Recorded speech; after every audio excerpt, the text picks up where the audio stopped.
Hey guys, hope you all had a good week today. We are looking at the portfolio review, basically, where I go through YouTube stats and dividend stats and, all the income.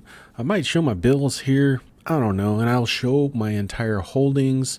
This is for April ending. So April ending April 30th. That was a mouthful.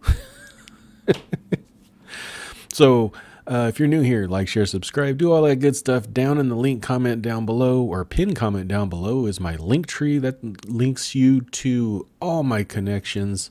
I would appreciate a follow here, whatever else you'd like to do there. So let's get into it. I'm going to try to make these videos as quick as possible. For the month of April, I added a new little YouTube stat here for all you people that are interested in YouTube and think you can get into YouTube and just make tons of money. Here we go. Here's the performance for April. I'm going to track this every month. Subscribers gained 131 new subscribers. Awesome.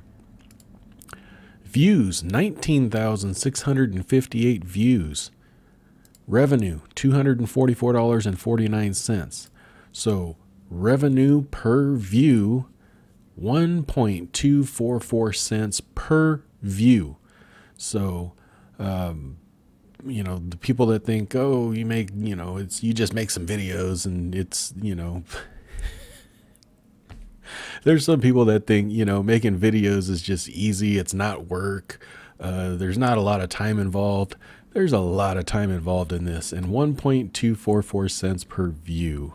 So definitely not something you want to get into if you're looking to get rich, because the hours spent versus the revenue earned is definitely way out of whack. So interesting stuff for YouTube. So let's go over with the entire monthly cash flow for my portfolio.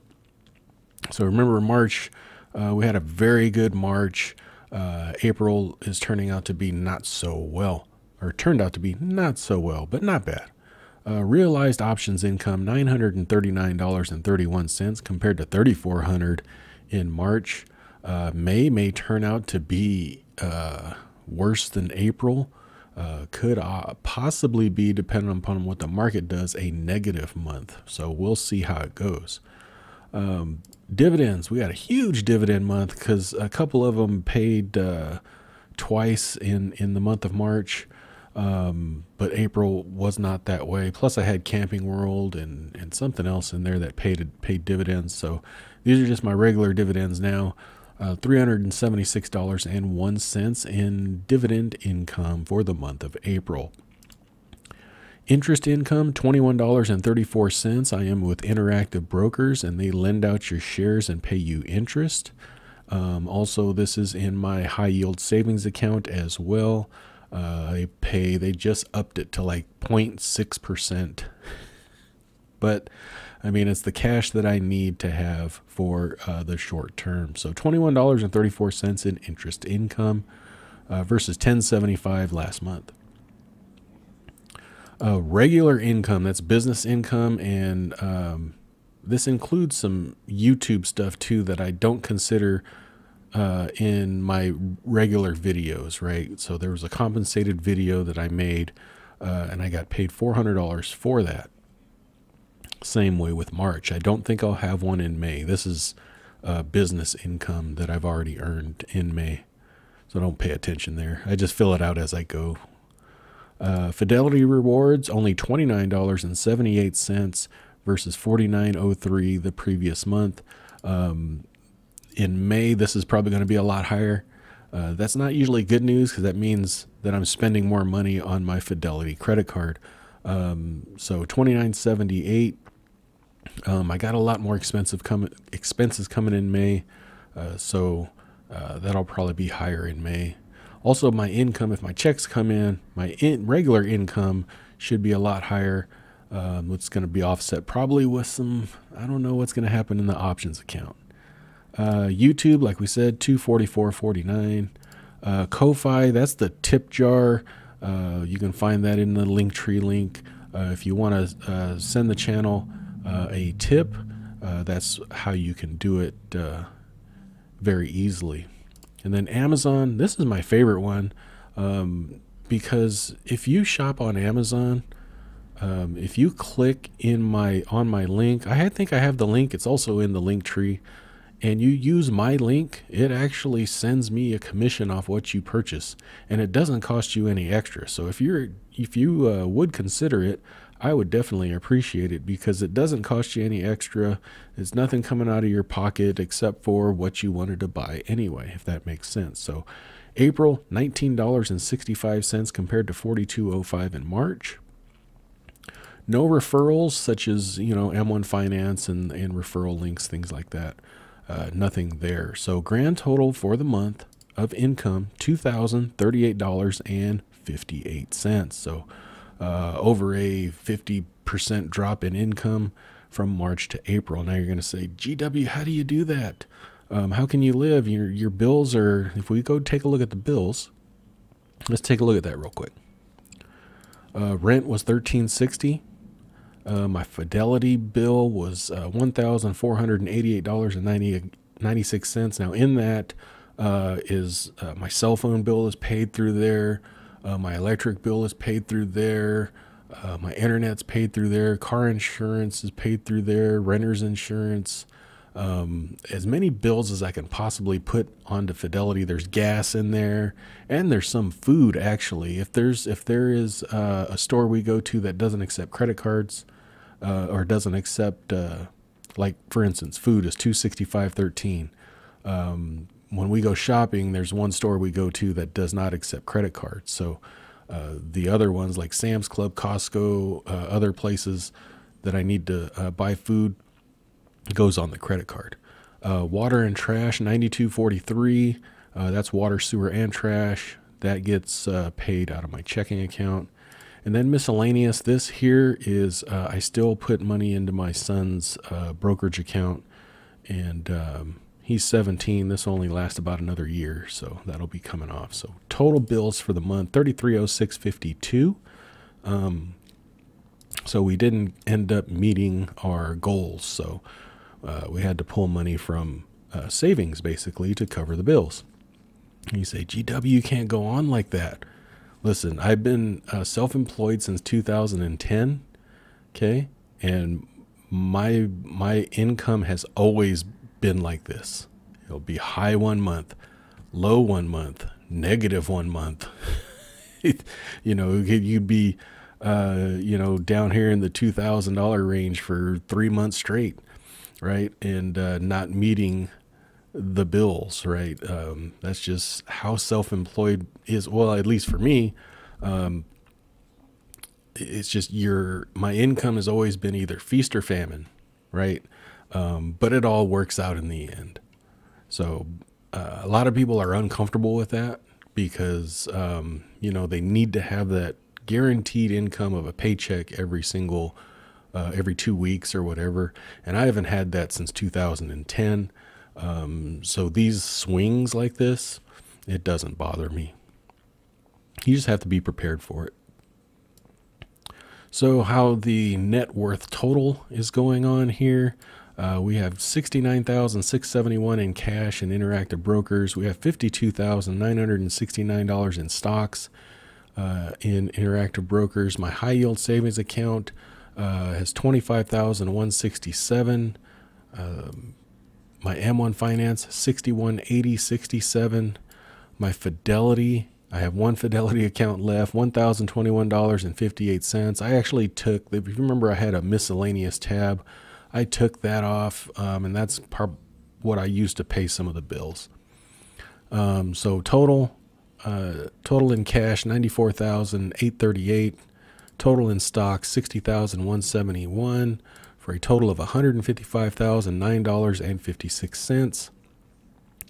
Now, March ending, we ended March with $160,844, but we did pay income taxes to the tune of about $8,300 there. So to end April at $155,009 is a win for me.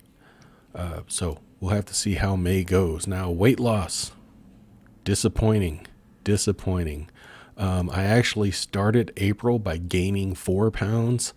I lost I lost everything I gained in April toward the end, but then I gained 2 back. So I'm up 2.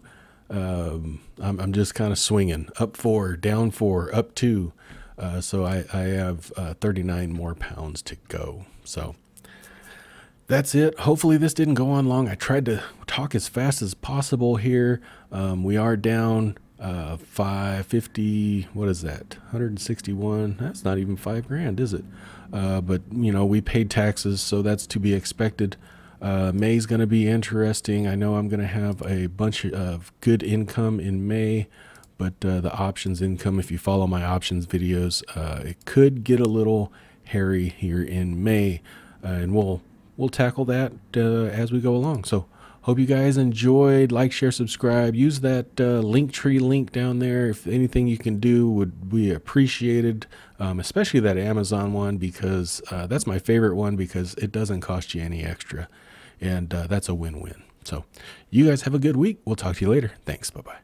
So I almost forgot to share the portfolio holdings. I don't know what I was thinking there, but here's a screenshot here of last month's ending portfolio. And I got to say, I got rid of Lemonade. Okay. It just doesn't fit. It hit a price where I just needed to get out of it, and I got out of it. METV ETF, I got out of it. It also hit that mental stop loss. I got rid of it. And Rocket, that was part of my IRA, got rid of it. So I'm down to that last little bit of Fidelity IRA. So we added a whole bunch of stuff, and we'll go through it here. First off, we added PEY, 110 shares.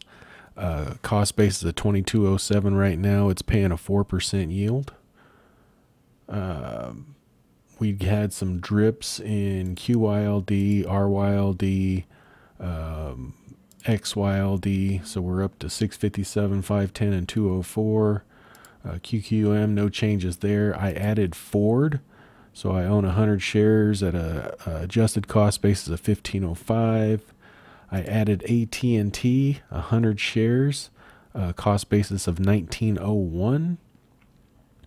And I added 3 closed-end funds. One is EOS, that's a tech closed-end fund. Does covered calls and things. I probably will do reviews on these going forward, so look out for that. But I got 320 shares of EOS at a cost basis of 1969, down a little bit. I'm going to add to that RQI, which is a real estate closed-end fund. 200 shares of that at a cost basis of 16 bucks. And PDO, this is a fixed income PIMCO bond closed-end fund. Have 110 shares of that at a cost basis of 1642. EOS pays 8.84% currently. RQI 6.41. Well, this is my yield on cost, and PDO 8.88%. And I took advantage of Amazon taking that big hit on earnings, and I went ahead and bought 1 share of Amazon at $24.75. If it keeps on dipping, I'll probably add on to that. So we have a total cost basis in stock, $61,760.72. The market value right now of those is $59,183, so down just slightly. We'll give you one heads up. I'll probably get rid of PEY. Don't know why I added it. I kind of added it just, I don't even know, to be honest with you. I am adding JEPI though at this time in May. I am adding JEPI to this portfolio, and I'm probably going to dump PEY and dump that money into JEPI, or if Amazon dips, I might throw the PEY money into Amazon. So currently, with all that, annual dividend income projected $5,503.86, monthly average of $458.66. Out of the monthly payers, because all those closed-end funds I added are monthly payers, we are up to an average monthly of $423.77. So you'll see in the month of April we got $376.01. So come May we should be getting somewhere around 423 roughly. This is just estimates because we don't know. Some of these are variable dividends like QYLD, RYLD, and XYLD. It actually might even be more than that because I actually have about 400 more shares that might be assigned to me before the next dividend of QYLD. So we'll see how that works. So I just wanted to share the holdings with you. I'm trying to get this monthly dividend income upwards to 500, and I'm close to it now that I'm adding JEPI here in the month of May. So that's it. Those are the holdings. Watch out for some videos on EOS, RQI, and PDO in the coming future. Thank you guys for watching. We'll talk to you later. Thanks. Bye-bye. I am not a financial advisor. The information contained in this video is for entertainment and informational purposes only. It is not intended to be investment advice. Please seek a licensed professional for any investment, tax, or legal advice. Thank you.